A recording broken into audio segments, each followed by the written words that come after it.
आता नको करू, मला त्रास होतो जगण्याचा.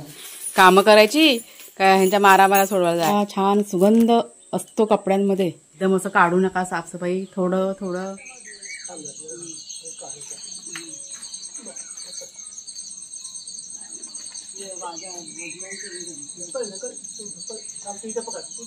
तू काय करते तुला वर घे. अच्छा तुला लावली पाठी. हा लावली. अजून घे, अजून घे. पाठी लावून पाठी पिकल. कुठला कोयता कोयता ठेवलाय कुठं? थांब, काय बंद काय ते गॅस बंद कर का.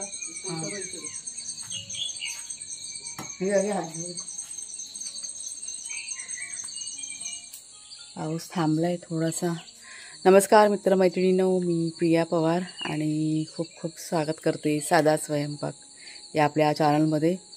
तर सकाळी सकाळी सुरुवात केलेली आहे, म्हणजे साफसफाई बघा चालू आहे गणपतीची. म्हणजे काल 2 दिवस झाले वाटतं थोडं थोडं आमचं चाललेलं आहे.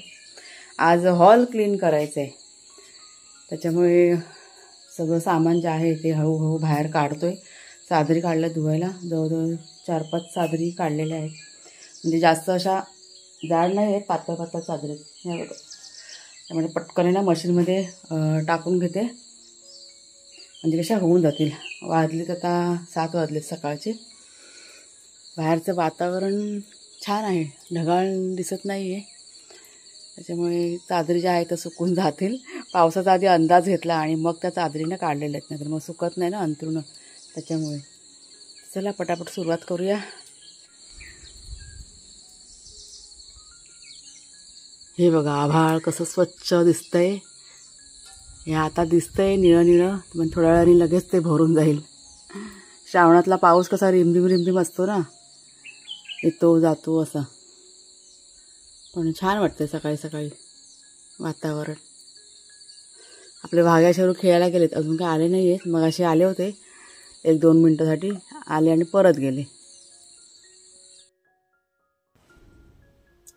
तर माझी जी साफसफाई आहे ना ती सकाळीच सुरुवात होते. म्हणजे सकाळी उठलं घरातलं जे काही बघा रुटीन असतं ना थोडंफार ते करून घ्यायचं, चहा वगैरे पिऊन घ्यायचा आणि लगेच सुरुवात करायची. सकाळी जी एनर्जी असते कामाची ती इतर वेळेत नसते. त्याच्यामुळे बघा तुम्ही ट्राय करून, कामं आपली जास्तीत जास्त कधी होतात तर सकाळच्या वेळेस पटापट होऊन जातात. तर इथे मी चादरी आहेत ना त्या डायरेक्ट मशीनमध्ये भिजत घातल्या. तर कालच्या व्हिडिओमध्ये जेव्हा मी शेअर केलं तुमच्याशी की घरामध्ये उंदीर झालेले आहेत, म्हणजे पडवीमध्ये आपल्या घरात नाही आहेत उंदीर, त्यावेळेस तुम्हा सर्वांच्या बऱ्याच अशा कमेंट आलेल्या आहेत की ताई पिंजरा वापरा किंवा बोरिक पावडर आहे आणि अशा बऱ्याच काही उपाय तुम्ही सुचवलेत. तर सगळे उपाय की नाही करून झालेले आहेत. त्याच्यामुळे आता मी काहीच करत नाही. आम्ही फक्त इतकंच करतो की वेळच्या वेळी म्हणजे साफसफाई ठेवायची, त्याच्यामुळे उंदीर की नाही आपोआप मग कमी होऊन जातात. तर इथे जाळे पाडायला सुरुवात केली आणि जाळे पाडायच्या आधी TV आहे आणि आपलं देवघर जे आहे तिथे असं ओढणी टाकून आहे ना, म्हणजे कपडा टाकून असं झाकून घेतलेलं आहे.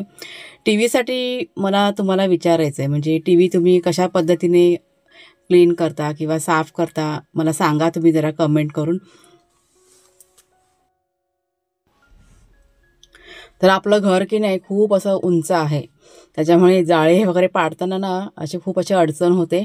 तर इथे कुणालच्या बाबाने मला बरीचशी मदत केली, म्हणजे जाळे त्यांनीच काढून घेतले.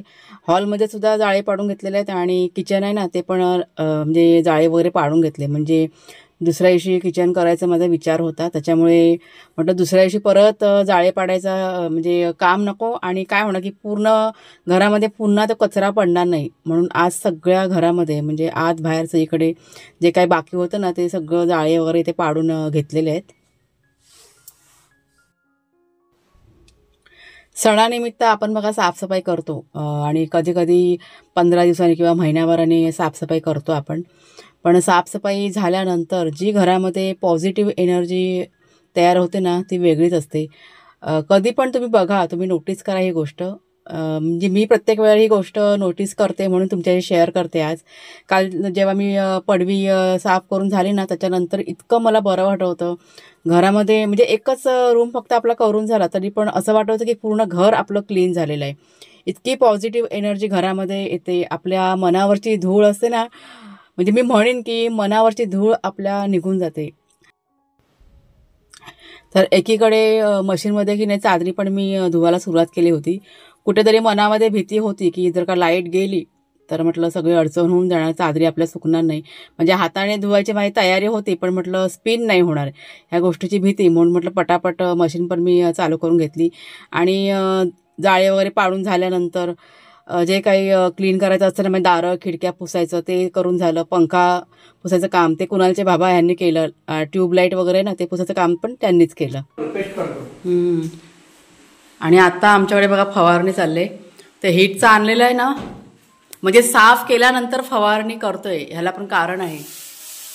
जरा 1 मिनटं नाही तर माझ्या नाकात जाईल. म्हणजे आता साफ करून झालं ना, जे काही कोळी वगैरे जे जीवजंतू आहेत ना छोटे छोटे ते पळालेले आहेत ना, ते पुन्हा येणार घरामध्ये. त्याच्यामुळे सगळं साफ करून झाल्यानंतर आता आम्ही हे स्प्रे करतोय. आता कुणाला जेव्हा पटकन करून घेतील, मी चालले आता किचनमध्ये. त्यांनी तोंड नाक डोळे सगळं पॅक करून घेतलेलं आहे. बघू ते जरा असा कर लूक दाखव जरा असा, ते त्यांना त्रास होतो ना त्याच्यामुळे.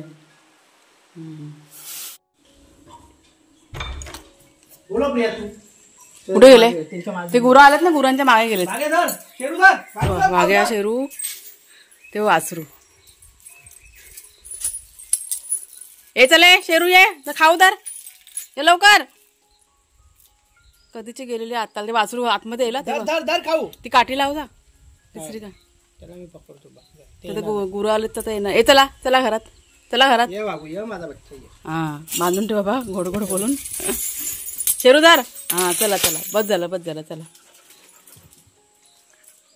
तुमचा टाइम संपला. त्या आलेत ते नशी मग असे दुसरे ना कुत्रे आले होते आपल्या. ते गुरु आहेत ना मागे गेले. राहू दे ह्याला खाऊच नाही देणार.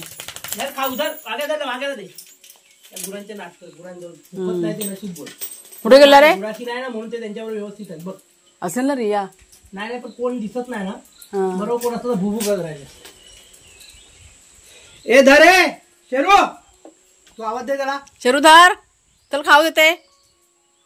ए शेरा वासरांच्या मागामागात जाईल तो, येईल तो थांब. दुसरा ना ती कुत्रा असले ना त्यांच्या मागे गेला की झालं. हे तिकडे होते खाली, मी बोललो ना तुला खाली असणार.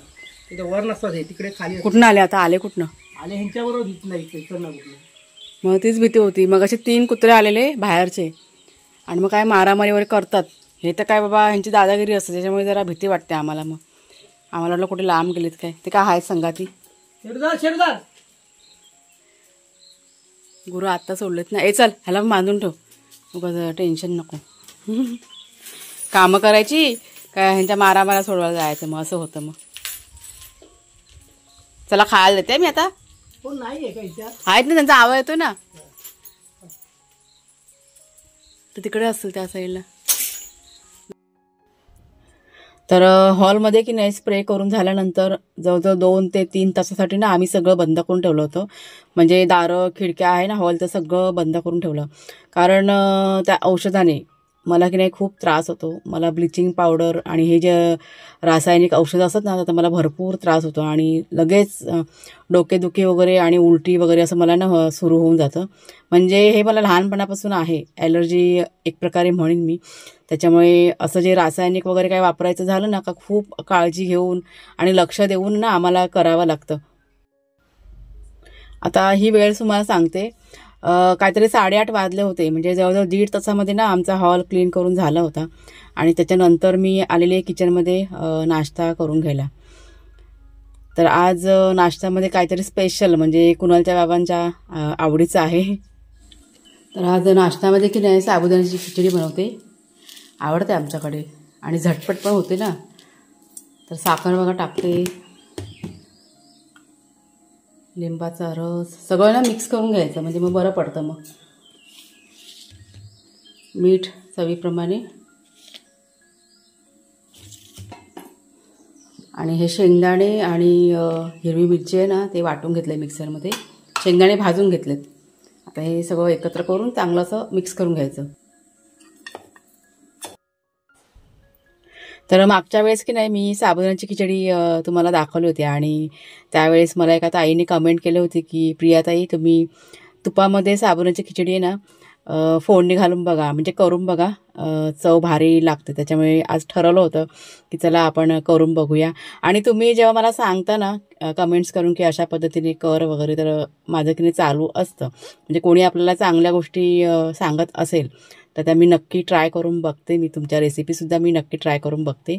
तर इथे कढईमध्ये बघा मी आज तूप घातलेलं आहे आणि फोडणीसाठी त्यात जिरा टाकलेला आहे, कढीपत्ता टाकला आहे भरपूर आणि काय बरं उकडलेला बटाटा. म्हणजे बटाटा असेल ना तर आमच्याकडे साबुदाण्याची खिचडी की नाही भरपूर अशी आवडते. त्याच्यामुळे आदल्या दिवशीच मी बटाटे की नाही 2 उकडून ठेवली होती. म्हणजे रात्रीच ठरवलं होतं की सकाळी आपल्याला आता काम करायचं आहे ना तर आपल्या आवडीचा नाश्ता बनवायचा. म्हणजे कितीही काम पडलं तरी पण खाण्यापिण्याचं दुर्लक्ष करायचं नाही. जे आपल्याला आवडतं ते बनवून खायचं. तर इथे फोडणी घालून झाली आणि चांगलीशी मिक्स करून घेतली आणि एक 5 ते 7 मिनटं स्लो गॅसवरती शिजत ठेवलेली आहे. आणि खिचडी तयार झाल्यानंतर ही कुणालच्या बाबांसाठी मी प्लेट तयार करते. त्यांना मी जेव्हा विचारलं की खिचडी कशी वाटली तर ते म्हणाले अप्रतिम झालेले आहे. म्हणजे तुपामध्ये बघा फोडणी दिली की नाही त्याच्यामुळे खूप छान झाली होती चवीला. वाघ्या शेरू बघा कशा ओरडत आहेत ते. तर एकीकडे माझ्या चादरी पण बघा धुवून झाले आहेत. ते शेवटचं टाकलेलं आहे आणि हे जे कम्फर्टचं आणलं होतं ना हे आता मी टाकते त्याच्यामध्ये. आता हे मी 2-3 वेळा वापरले ना खूप छान आहे. इतका छान सुगंध असतो कपड्यांमध्ये आणि मला असं वाटलं तुमच्याशी शेअर करते ही गोष्ट. तुम्हाला माहितीही असेल पण नसेल कोणाला माहिती त्याच्यामुळे दाखवते. खूप सुंदर सुगंध. एक पॅकेट भरपूर झालं.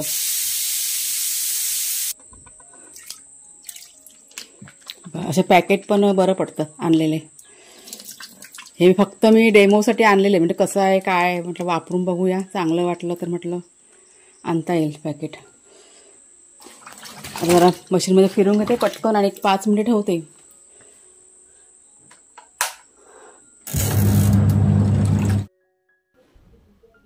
तर कोणती पण नवीन वस्तू खरेदी करायच्या आधी मी अशा प्रकारे की नाही छोटे पॅकेट असतं ना तेच खरेदी करते. म्हणजे कशी आहे वस्तू काय आहे आपल्याला माहीत नसतं आणि डायरेक्ट मोठ्या प्रमाणामध्ये विकत घ्यायची कधी कधी ती वस्तू बघा महाग पण असते. आणि हे जे लहान पॅकेट आपण विकत घेतो ना हे कसे आपल्याला बरे पडे म्हणजे आपल्या बजेटमध्ये मिळतात ते. आता हे जे एक पॅकेट आणले ना ते 4 रुपयाला एक पॅकेट आहे. आणि समजा मला जर का ते आवडलं नसतं तरी मला जास्त पैसे माझे काही वाया नसतं गेले असा विचार करूनच कोणती पण नवीन वस्तू मी खरेदी करते. आता ही गोष्ट मला कुठेतरी तुमच्याशी शेअर करावीशी वाटली. तर पावसाळ्यात बघा कपड्यांना असा वेगळाच वास मारतो. म्हणजे धुतलेले कपडे असतील ना आपले तुम्ही कितीही स्वच्छ धुवा कितीही काहीही करा पण थोडाफार तरी वास त्या कपड्यांना वेगळाच विचित्र वास मारतो. मी कधी कधी काय करते मी त्या गोळ्या बघा असतात व्हाईट कलरच्या मी त्या गोळ्यांना डांबर गोळी म्हणते. त्या अशा कागदामध्ये बांधून की नाही कपाटामध्ये वगैरे ठेवते. त्याच्यामुळे थोड्याफार प्रमाणामध्ये तो वास आहे ना कमी होऊन जातो. पण आता हे जे पॅकेट मी आणलेले आहेत त्याच्यामुळे की नाही खूप असा फरक पडलेला आहे. कपड्यांना सुगंध की नाही खूप छान येतो. त्याच्यामुळे तुम्ही जर का नसाल वापरत तर नक्की तुम्ही ट्राय करून बघा. अंथरुणं वगैरे पण इतकी छान प्रकारे क्लीन झालेले आहेत आणि इतका सुंदर सुगंध येतो कपड्यातनं. त्याच्यामुळे नक्की तुम्ही वापरून बघा हे. तर इथे मी मशीनमधले कपडे आहेत ना ते सगळे धुवून झाले होते ते स्पिन करायला टाकले. म्हटलं जोरदार पाऊस यायच्या आधी म्हणजे वातावरणाचा अंदाज घेऊन म्हटलं पटापट सगळं करायचं होतं कारण त्या चादरी पण सुकायला पाहिजे. तर थोडंसं जरा थकायला झालं ना म्हणून मी आता इथे बसले. अजून नाश्ता वगैरे करायचा बाकी आहे. झालंय सगळं हॉलचं फक्त थोडं सामान नाही लावायचं बाकी आहे. ते आता थोड्या वेळाने लावून घेते म्हणजे हॉल आपला पूर्ण होऊन जाईल. आता राहिलं आहे फक्त किचन. तर किचन माझं म्हणजे प्लॅनिंग केलेलं आहे उद्याला करूया असं. आता बघू कसं जमते ते. बाकीची पण सगळी जी कामं आहेत ना घरातली ते सगळं अरेंज करून मग ठरवायचं. पण उद्याला ना सगळं करून घेणार आहे मी. ए भाग्या इथे ये अगू ये. हे दोघं जण ह्यांचं चाललंय नुसतं कुई कुई भाग्या शेरू यांचं चालू आहे असं. अंथरुणं बाहेर टाकायचे होते पण हे बघा हे ऊन पाऊस सारखं होतं ना चालू त्याच्यामुळे मग नाही बाहेर टाकलं. आता आपली आड्याची काठी आहे ना ते टाकली ना पटकन सुकून जातात. पण हा पाऊस सारखा का ये जा करतोय ना त्याच्यामुळे मग पटापट आपल्याला धावावं लागणार मग त्याच्यामुळे ते घरामध्येच सुकून जातील. मग बाग्या धर. तर आता वाजलेच सांगते तुम्हाला 9:30 झालेत आणि 9:30 पर्यंत सगळं घरातलं बहुतेक काम आपलं करून झालेलं आहे. आता काय आंघोळ्या वगैरे करून घेतो आणि मग बाकीचं जे काही रुटीन आहे ते. तर चला मग ताईनो, आजचा हा जो व्हिडिओ आहे तो आता मी इथेच थांबवते. कसा वाटला जरूर सांगा, आवडला असेल जरूर लाईक करा, शेअर करा आणि साफसफाई तुम्ही सुद्धा करायला घेतली असेल ती सांभाळून करा. एकदम असं काढू नका साफसफाई, थोडं थोडं करा. म्हणजे भले 4-5 दिवस गेले ना तरी पण चालतील, कारण बघा घरातले आपली इतर सुद्धा कामं असतात. त्याच्यामुळे सावकाश करा, आरामात आपलं कामं होऊन जातात. असं आहे. तर चला, बाय बाय सर्वांना.